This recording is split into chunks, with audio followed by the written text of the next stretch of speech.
तो गाइस આ ઉઘેડામથી પોણી જાતું જો ખાણ ખજૂરો નીકળે છે અંદરથી લગભગ હવે સાફ હોય એવું પણ મને લાગે છે અંદર તો મોટો દર છે ને પાણી જાય છે અંદર. તો ગાઈસ કાલે કપા ઓળા પાડીને કપા સોંપી દીધો હતો ને આજે પાણી વળી ગયું છે ખેતરમાં. તમને જોવો પાછળ આજે તો સવારમાં પાણી વળી જ છે બધાને. ગુડ મોર્નિંગ પહેલાં તો હજુ ના બસ વાગે સવારે લાઇટ આવી હતી ને આટલું પીધું છે પાણી. શું તમે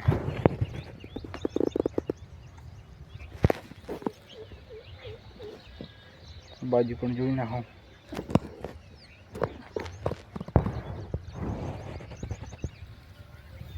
અડધું વાળી પીધું છે ને અમારા બે વાળીઓ બાકી છે. આખા બે અમારા બાજી છે.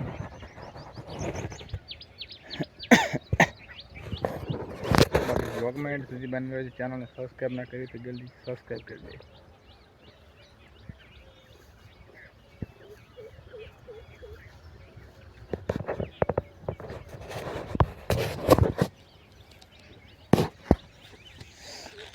પાલ દે એવું બધું લાગ્યું છે.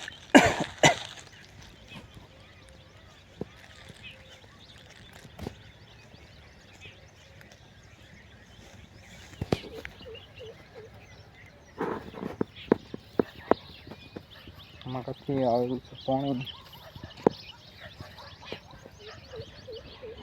મકા આટલું બાકી અડધું બાકી છે વાળ્યું ને પેલી બે વાળી આખા.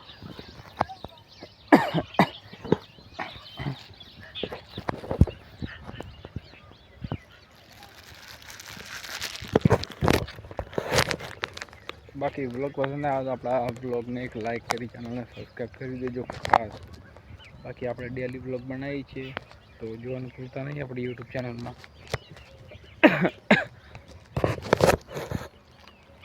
જોઈ નાખો ગાઈસ કેટલું મસ્ત લોકેશન થઈ ગયું છે અને પાણી દાયરું છે.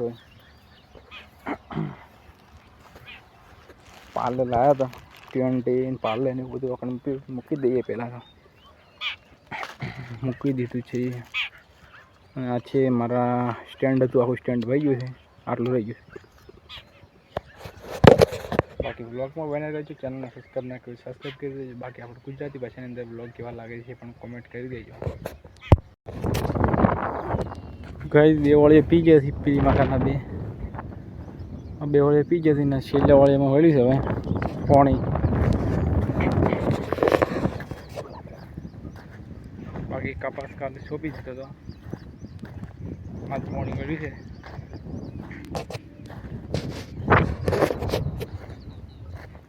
મકાના બે વાળી પી ગયા છે. છેલ્લે વાળી મળ્યું છે હવે લાસ્ટ.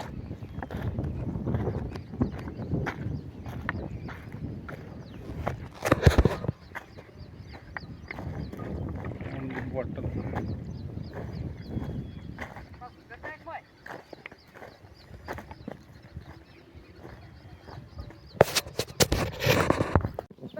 પાણી ઓછું પડે તો બે ચાર તોડી નાખો. હો એક બે એવા ચાર તોડવા પાણી આ ભેજ ખાલ કરે એવું. તો ગાઈસ પાણી આવેલું છે મારાથી.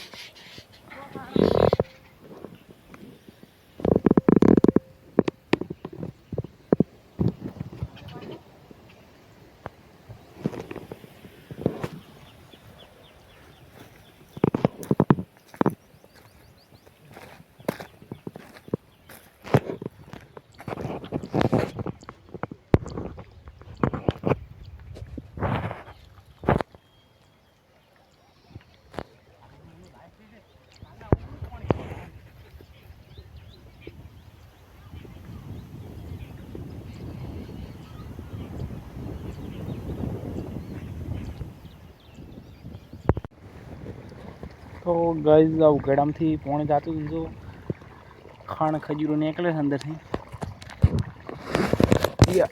જાય ખાણ ખજૂરો છે અને અંદર સાફ પણ હોઈ શકે છે ગાઈસ. જો દર અને પાણી જાય અંદરથી લગભગ હવે સાફ હોય એવું પણ મને લાગે છે.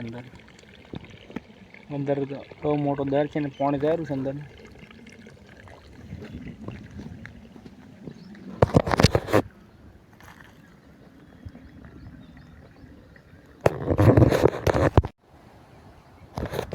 ગાઈઝ એક અડધો કલાકથી ખાડા અંદર પાણી જાર્યું પણ હજી બનશું નહીં. અંદરથી ખાણ ખજૂરો પણ નીકળ્યો છે ને અંદરથી લગભગ હવે સાપ હોય એવું પણ લાગે છે કંઈક. તમે જોવો ગાઈઝ ખાડો એટલો ઊંડો હતો ને પાણી કઈનું જાય છે અંદર. બાકી આમાં કાં તો પાણી જાયું છે ઓળામાં. આમાં કાં બે ઓળી પી જતી.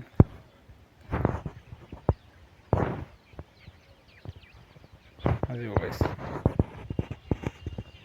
પાણી છેક કેટલે આવે જો.